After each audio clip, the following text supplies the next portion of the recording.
You're standing on that shiny lot. The sun is bouncing off the hoods. A friendly young man in a polo shirt hands you a key and points to a car that's already running, already warm, already humming like a kitten. And you think you're about to test that car. You're not. You're about to be tested. I spent years on the other side of that desk. I sold cars, and I'm going to tell you something most seniors never hear. The test drive was never designed for you to find the truth about the car. It was designed for us to hide it from you. The route, the timing, the smile, the small talk, all of it was rehearsed. Here's my promise. Before this is over, I'll show you a trick built on a federal law from 1958 that dealers pray you've forgotten. It costs you nothing. You can use it this week, in an ordinary town, on an ordinary budget, and it strips away every trick I ever used. I still remember the first car I ever sold to a retired couple, a gray sedan. I had it running 20 minutes before they arrived, heater going, radio set to soft music. They drove it 4 blocks and loved it. That warm engine wasn't kindness, it was cover, and I knew it. So let me start with the very first thing you must never do when you test drive a car. Never, ever drive a car that's already warmed up and running when you get there. I know how that sounds. You think a car that starts easy and idles smooth is a good car? That's exactly what you were meant to think. But the cold start is where a car confesses. When an engine sits overnight and starts cold, it tells you everything. A rough cold start reveals worn spark plugs, a tired battery, a struggling starter, low compression, and fuel system problems. A warm engine hides all of it. Back when I was selling, we had a name for the morning routine. We called it prepping the line. Before the lot even opened, a lot attendant would go down the row and start the cars we expected to move that day, especially the older trade-ins, especially anything with a known cold start knock. By the time a customer showed up at 10 in the morning, that engine had been purring for an hour, the knock was gone, the hesitation was gone, the truth was gone. Here is what to do instead, and it's simple. Call ahead. Tell them you want to see the car cold. Tell them not to start it, not to move it, not to warm it up before you arrive. Then get there early. Walk up to that hood and lay the back of your hand flat against it. If it's warm, somebody started it. Ask them why. Watch their face. A warm hood on a car that's been sitting is the first lie, and you just caught it before you spent a dime. And when you do start it cold yourself, roll your window down first. Listen, a healthy engine catches quick and settles into a smooth, even idle within a few seconds. If it cranks and cranks, if it shakes, if it coughs blue or white smoke out the back for more than a moment, that car is telling you it's tolerant. Blue smoke means it's burning oil. White smoke that won't clear can mean a cracked head or a blown gasket, and that is a repair that can run you $2,000 to $4,000. All of that hidden by 1 hour of idling before you walked up. Now think about what that one habit has already cost people. A senior who buys a warmed-up car with a hidden cold start problem might spend $600 on a new starter within the year, another $300 on a battery, and if it's the head gasket, thousands more. And the dealer knew. He knew the whole time. That's not an accident. That's a system. The modern car sale is not a conversation. It is a script. And that script was written by consultants and training companies who make their living teaching dealerships how to control you. The whole method has a name inside the business. It's called the 4 Square. It's a single worksheet, folded into 4 boxes, and it was designed in the 1950s and refined for decades to do one thing: to move your attention away from the total price of the car and onto your monthly payment. Here's how it works, and once you see it, you can never unsee it. The 4 boxes are the price of the car, your trade-in value, your down payment, and your monthly payment. A trained salesman bounces you between those 4 boxes like a shell game. You say the payment is too high. He lowers the payment but stretches the loan from 60 months to 84. You say your trade is worth more. He gives you more for the trade but quietly raises the price of the car by the same amount. Every box moves so the others can hide.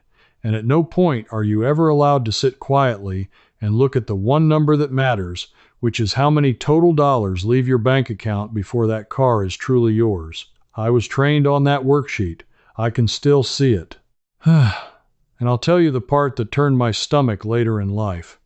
We were taught that older buyers were the easiest of all, not because seniors aren't sharp, you're plenty sharp, but because you were raised to be polite. You were raised not to make a scene, not to insult a nice young person to their face, not to get up and walk out in the middle of a conversation. That courtesy, that decency you carry, was studied and turned into a weapon against your wallet. The training companies didn't hide this. There are sales manuals from the 1970s and 80s that describe the ideal customer as one who, quote, focuses on the monthly payment and trusts the salesperson to handle the details. That's a direct idea straight out of that old training culture. They wanted you trusting. They wanted you focused on the little number. And every year you kept trusting it, the cost quietly climbed. Let me put a real figure on it. Stretching a car loan from 60 months to 84 months to make the payment feel comfortable can add well over $2,000 in interest on a typical loan, sometimes far more. And a lot of buyers do it 2, 3, 4 times over a lifetime. That's easily $8,000 to $10,000 gone, not to the car, not to anything you can touch, just to the arrangement of 4 little boxes on a folded piece of paper. So that's who profited. The training industry that sold the script and the dealership that ran it, and they needed one more thing from you to make it all work. They needed you distracted during the drive itself. Which brings me to the second thing you must never do. Never let the salesperson ride along in the car with you on the test drive. You've done it. Almost everybody has. It feels rude to say no. He hops in the passenger seat, and off you go. But think about what happens the second he's sitting beside you. He starts talking. He asks about your grandchildren. He points out the leather seats and the cup holders. He turns your attention to everything except the sounds and feels coming up through that steering wheel and that seat. That is not chit-chat. That is called controlling the drive, and it's taught on purpose. His job in that seat is to keep your ears and your mind busy so you don't notice the transmission hunting for a gear, the brakes pulling a little to one side, the faint whine from the wheel bearing, the shudder when you hit 40 miles an hour. He talks right over the exact moment the car would have told you the truth, and he chooses the route. Did you ever notice the test drive route is always the same? A right out of the lot, a loop through smooth streets, a stop at a light, and back. There's a reason. That route is chosen to avoid the things that expose a bad car. No steep hills to reveal a weak transmission, no long straight highway stretch to reveal a shimmy in the front end, no rough road to expose worn suspension, no hard stop from high speed to expose the brakes. The route is a stage, and the play always has a happy ending. Here is what to do instead. Politely and firmly. You drive alone, or you bring your own person, a friend or a family member, and the salesperson stays behind. Tell him you drive better without conversation. If he insists on coming, that itself tells you something. And you pick the route. You take it up a hill. You take it on the highway and get it up to 65 and hold it there. You find a rough patch of road on purpose. You come to a firm, hard stop from 35 miles an hour in an empty lot and feel whether the car pulls or the pedal pulses. You spend at least 30 minutes, not 5. A car that hides its flaws for 5 minutes will show them by minute 20. And the cost of skipping this? A transmission you didn't feel slipping can be a $3,000 to $5,000 repair. Brakes and rotors, several hundred. A worn suspension, hundreds more. All findable in a proper 30-minute drive you controlled yourself. All invisible on a 5-minute chaperoned loop through the quiet streets by the dealership. But maybe right now you're thinking, this is fine for someone with a mechanic friend, someone confident, someone who knows engines. Maybe you're a widow who hasn't bought a car alone in 40 years. Maybe your hearing isn't what it was and you're not sure you'd catch a whine or a shudder anyway. I want you to stay with me, because this next part I put together for exactly you. You don't need a mechanic. You don't need sharp ears. You don't need a soul to come with you. You need 3 things you already own and about 10 minutes. Here's the first one. Your own 2 hands and a flat, empty parking lot. Before you ever leave the dealer's property, drive slowly, maybe 5 miles an hour, in a straight line across an empty part of the lot, and take your hands most of the way off the wheel for just a second. A good car tracks straight. If it drifts hard to one side, the alignment or the front end is worn, and that pulling wears your tires out fast and costs you money every year.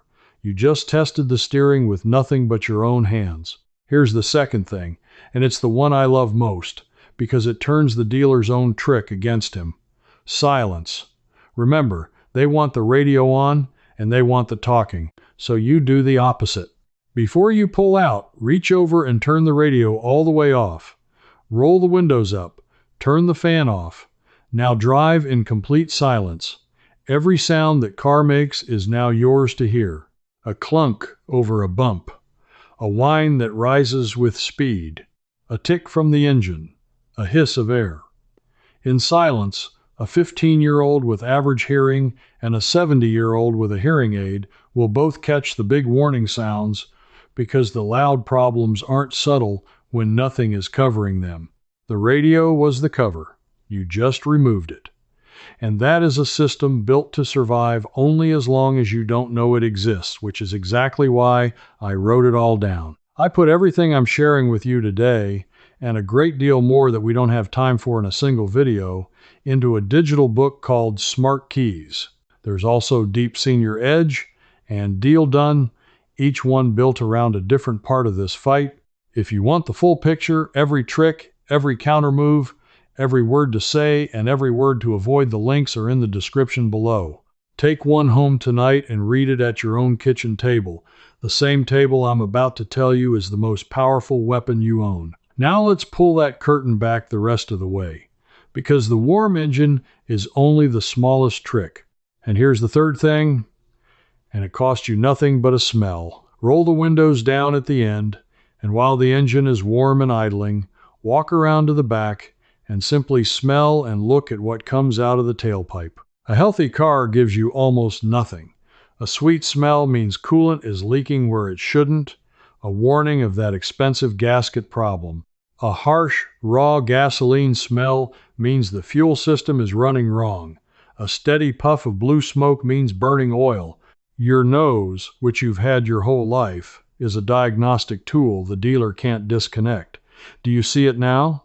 Every single one of these, the hands on the wheel, the silence, the smell, you can do completely alone.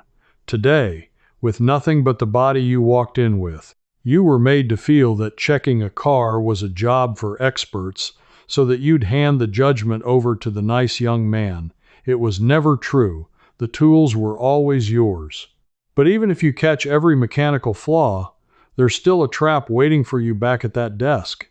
And this one has cost seniors more than any bad engine ever did, because it doesn't hit you once. It hits you every single month. For years. Never negotiate a car by talking about the monthly payment. I know that goes against everything you feel. The monthly payment is what lands in your budget. It's the number that decides whether you can afford your medications and your groceries and still have a car. It feels like the honest number. That's exactly why they built the whole show around it. When you say, quote, I need to be around $300 a month, you have just handed the salesman the keys to your own pocket. Because now he can give you that $300 a month a dozen different ways, and almost all of them are worse for you. He can stretch the loan longer, he can roll extra products in that you never asked for, he can shave the trade and pad the price. He hits your $300, you feel like you won, and you drive away having agreed to thousands more than you should have paid. There's a whole category of profit that lives in that back office, and it's called the Finance and Insurance Office, the F&I office. That's where they sell you the extended warranty, the paint protection, the fabric protection, the gap insurance, the key replacement plan. Many of these carry enormous markup, and the person selling them is often paid a bonus for how much of it they load onto your loan. A $300 a month payment can quietly contain $60 or $80 a month of pure padding, and because it's folded into the payment, you'll never see it as the $2,000 or $3,000 it really is. Here is what to do instead, and it is the most powerful sentence you can say in a car dealership. You negotiate the total price of the car, the out-the-door price, and you refuse to discuss monthly payments at all until that total number is agreed and written down. You say it plainly, "I'm not discussing payments. Give me your best out-the-door price in writing, and I'll decide." Out the door means everything. The car, the taxes, the fees, every last charge, one final number. When you force that one honest number into the open, the four square collapses. There's nowhere left to hide the padding. You've taken away every box but the one that matters. And add up what the payment trap has cost over a lifetime. The stretched interest, the padded warranties, the inflated fees, the trade shaved down. It is not unusual for all of it together to reach $10,000, $15,000, even $20,000 across a person's car buying years. That's a car. That's a good used car all by itself, paid to nobody but the arrangement of the deal. Every year you didn't know this, it was quietly taking from you. So now you know how to catch a bad engine and how to refuse a bad deal. But I promised you something at the start. I promised you a trick built on a federal law from 1958, a piece of protection that already belongs to you, that was fought for on your behalf, and that dealers count on you having forgotten. This is the one I saved for last, because it's the one that ties everything together. Let me take you back. For decades, in the early days of the automobile, there was no law that said a car had to have a price on it. None. A dealer could quote you one number, quote your neighbor another, and there was no honest way to compare. Buyers, and especially older and less experienced buyers, were routinely overcharged, and there was nothing on paper to protect them. The whole business ran on confusion, and confusion was profit. Then a senator from Oklahoma named Almer Stillwell, Mike Monroney, did something about it. He pushed through the Automobile Information Disclosure Act of 1958, and that law created the thing you now see stuck to the window of every new car in America. We call it the Monroney sticker, named after him. By law, it must list the manufacturer's suggested price, every option and its price, and the fees. It was a revolution. For the first time, the true starting information had to be printed in the open where the buyer could see it. It was one of the first real shields the ordinary person ever had against the confusion game. Now here's the part they don't want you to connect. That spirit, the right to the true numbers in writing before you commit, didn't stop at that one sticker. It's the whole principle you're allowed to stand on today. You have the right to see the numbers. You have the right to take the written figures home. You have the right to walk away and think. And here is the specific, buried trick that flows straight out of that 1958 principle, the one I used to dread hearing from a customer. Ask for the buyer's order, sometimes called the out-the-door worksheet, in writing, with every single line itemized, and then tell them you're taking it home overnight to think it over. Say it kindly. "I'd like this in writing, itemized, and I'll sleep on it." That one request does something the Foursquare cannot survive. It takes you out of the pressure room. It removes the ticking clock they rely on. It exposes every padded line to the cold light of your own kitchen table, where no one is talking over you, where you can add the numbers yourself, where you can look up any fee you don't recognize. Because here is the secret at the very center of the whole business, the thing I know because I lived it. The entire machine, the warm engine, the friendly chatter, the chosen route, the four squares, the payment talk, the F&I office, every bit of it depends on speed. It depends on you deciding today, in the room, before you've had time to think. The single most expensive word in a car dealership is now, and the single most powerful word you own is tomorrow. When you take that itemized sheet home overnight, you break the only thing that ever really gave them the advantage. Time was always on your side. They just made sure you never used it. I watched deals die on that sentence. A customer would say, "I'll take this home and think about it," and I knew we'd probably lost the padding because a person at their own table with a pencil sees everything a person in a bright showroom with a salesman never does. That's why the whole show is built to stop you from leaving. That's why there's always one more manager, one more today-only price, one more reason to sign right now. The pressure isn't because the deal is good. The pressure is because your leaving is the one thing that saves your money. So let me hand it all back to you the way it should have been handed to you long ago. Arrive early and touch the hood, because a warm hood is the first lie. Start it cold and listen, because a cold engine confesses. Drive it alone, in silence, on your own route, up a hill and out on the highway, because the quiet loop by the dealership was a stage. Take your hands off the wheel in an empty lot, because your own hands can feel the truth. Smell the tailpipe, because your nose can't be disconnected. Refuse to talk payments and demand one honest out-the-door number in writing. And then, no matter how kind the young man is, no matter how good the price sounds, take that itemized sheet home overnight, because time was always yours. None of this requires a mechanic. None of it requires money. None of it requires a single thing you don't already have. It only ever required knowing that the game was a game, and now you do. I'll tell you what I really feel, now that I'm on the other side of it, and old enough to have bought a few cars as a customer myself. I feel like I helped take something from people who trusted me, people your age, people who reminded me of my own parents, and I did it with a smile because that's what I was trained to do. This is me handing it back, not to a channel, not to a screen, to you. You walked onto that lot thinking you had to trust them. You never did.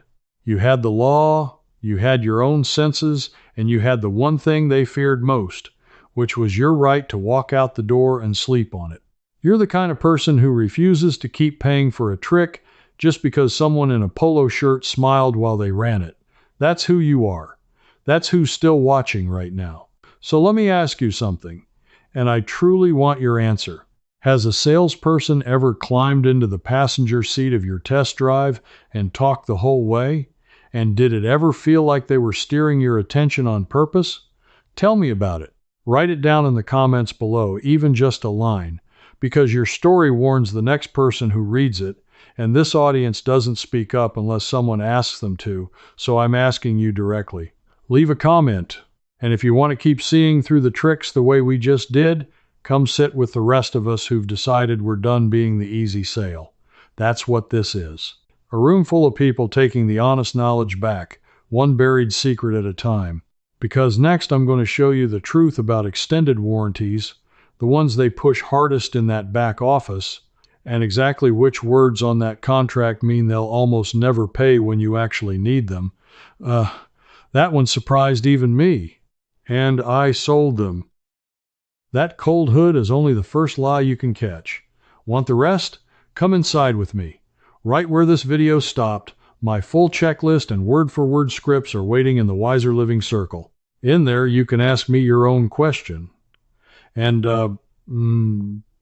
I answer you myself. And you won't be alone, practical seniors like you are already inside. Just point your phone's camera at the code on your screen. Cancel anytime, one click,